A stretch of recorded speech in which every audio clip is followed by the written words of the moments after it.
Welcome back to the Docker course of CodeMaven.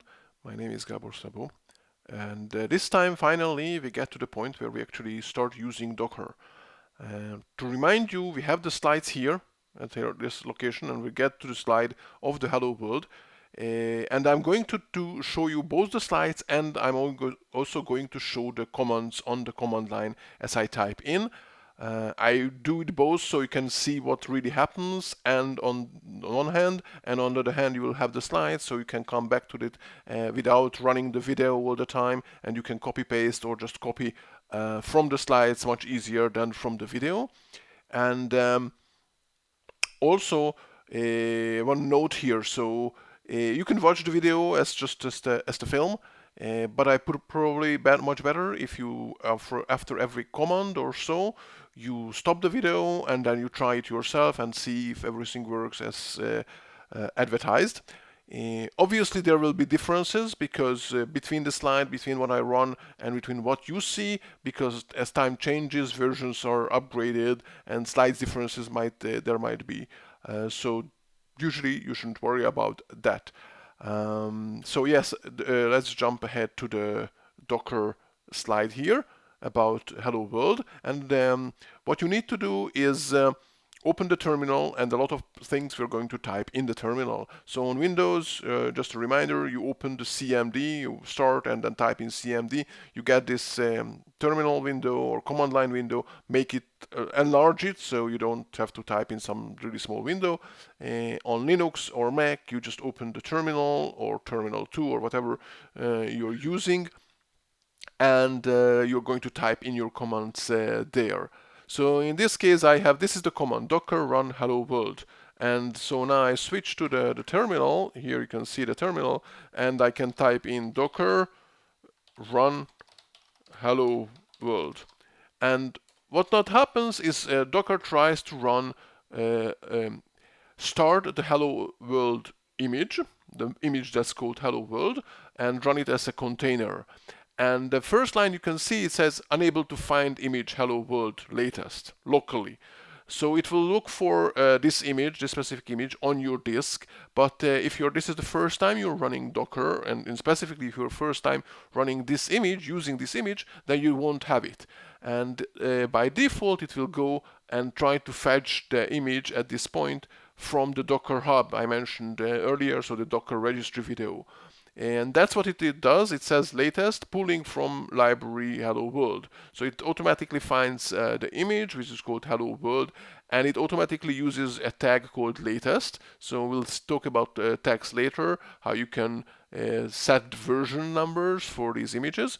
Latest is just pointing to the latest version, and that's the default. It pulls it down, it shows a hash number, it's the SHA-256 or part of it actually, of what it's being downloaded. It can have different separate parts, and once it's downloaded, so this is what you can see here. When it's downloaded, then it starts running. And this is what it says. So hello from Docker, and this is the content. So this is nothing special, not very complex Docker image. It's only prints some text on the screen, so you can read it and then you can do all kind of stuff with it. Okay, so let's switch back to the slides, see what happens here. This is basically the same. That's what you see here, probably different numbers, whatever. Maybe the text is a slightly bit different. So what do you do after you have run this Hello World application? The next thing I recommend is that you could look around and see what actually happened on the disk.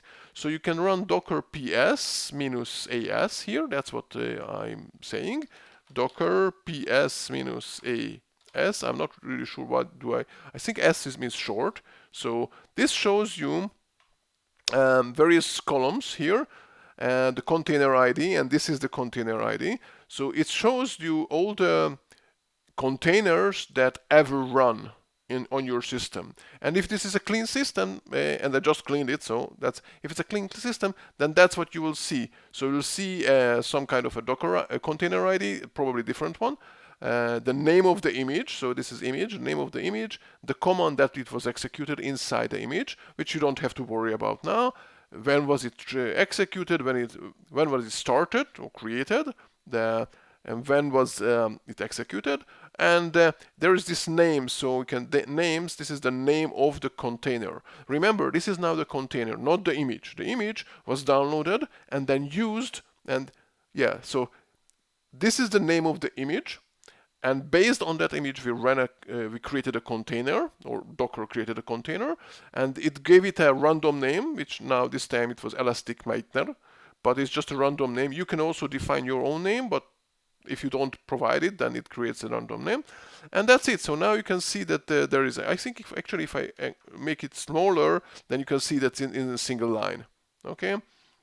So if I just run docker ps, it would say nothing because docker ps shows all the running containers, but docker minus a shows you all the containers that were ever run on your system and not deleted yet, of course.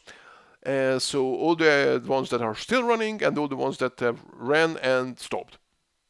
And so you can see the -s just added the size. So you can see this is the disk space it takes up to have this image. Okay, I'm enlarging. It's probably better if the fonts are slightly bigger.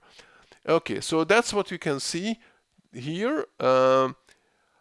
We can also see the images. So if you type in Docker images, okay, Docker images, then we can see the images that were downloaded. And so remember, the first thing Docker did is said, okay, I can't find it locally, so I have to download it. So it downloaded the image, and this is what you can see is the Docker images, the list. So this is the name of the image, basically, the hello world, the tag. I mentioned that you can have you have different tags in the Docker hub, an ID.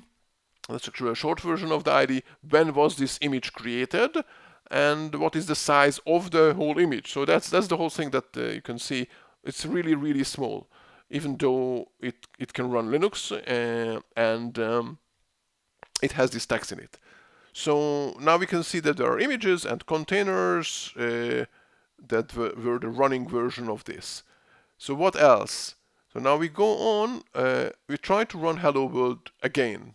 So go back to the command line. It's not even on the slide, but what happens if I run docker run hello world again? Before I run this, actually, I clean the screen. Okay, so you can see what's going to happen now.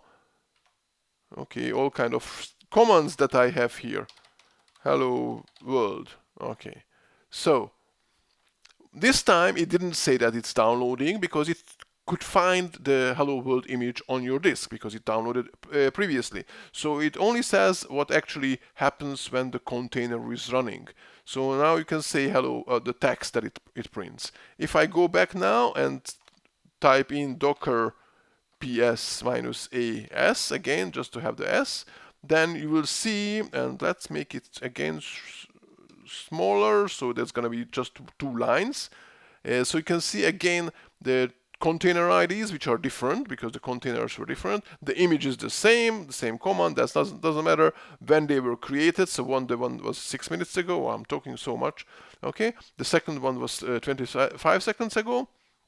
They also both exited. They different have names, just random names, as I mentioned.